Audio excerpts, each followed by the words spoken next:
So with column size, this is something that actually only affects things if you're going into image or canvas size. So if I were to go into canvas size, and then instead of increasing it by inches or pixels or percent or millimeters or point pixels, I can increase it by number of columns. Now, let me be honest.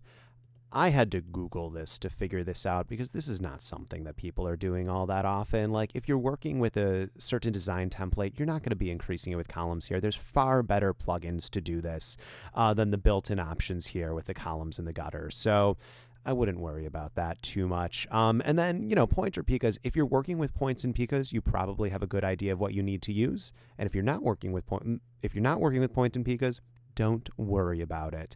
Standard print resolution is 300. Standard screen resolution is 72. That has stayed the same despite Retina and everything else going out there. And units and type, I would keep type as points because that's just pretty standard what's used across the world. Rather than, or at least in the US where I'm using it, rather than changing ruler right here, what I would suggest you do is just right click on ruler and do it here. So when you're inside of the image, just do it like this. That's a little bit more intuitive than going into Photoshop preferences, units and rulers, and then doing it down here. So let's go into guides, grids, and slices. This is when you're doing guides, grids, and slices, what colors everything are in. So so cyan, this is basically if I'm dragging something with this, it's going to be cyan. If I'm doing, like when we're aligning everything, that's all going to be in magenta. This is if I set up a grid. So if I have something, clicked the wrong thing. So if I have something like this on it, what's this looking like? So view, where's grid? I only know the keyboard shortcut of, what is this? Command quote sign. So show extras. So, and then it's grid right here. You can turn this on and off.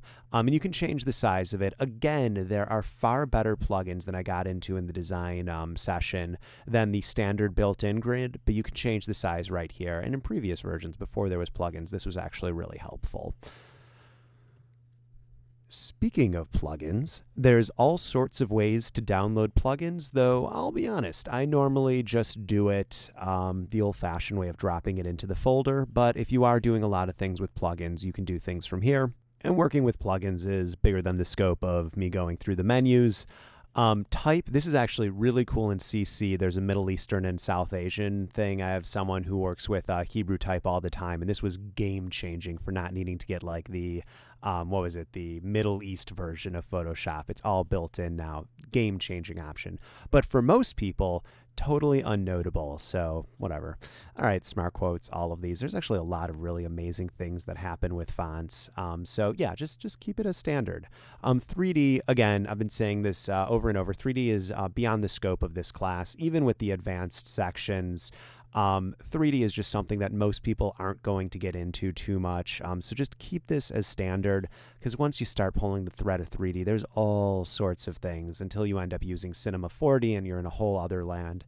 Enable multi-tone 3D printing. Listen, when it comes to 3D printing, good luck. You're on your own. I don't happen to own a 3D printer. It's pretty amazing that Photoshop does stuff with it, and for the 0.01% of people looking for that, huzzah! So there's options here. There's an entire checkbox.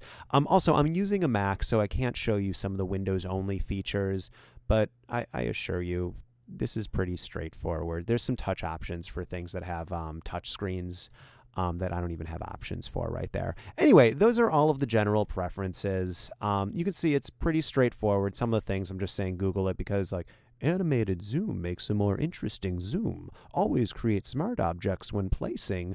Like, you can see how these are interesting. If you drag and drop something into your canvas, you want it to be a smart object. Like, I could go through every single one, but good God, just play around with it. Click it on, click it off. You don't need to listen to me. Just jump into the program. You're good. Let's move on. There's other things to cover. How long does this course need to be? You're going to get most of everything. Let's jump into File.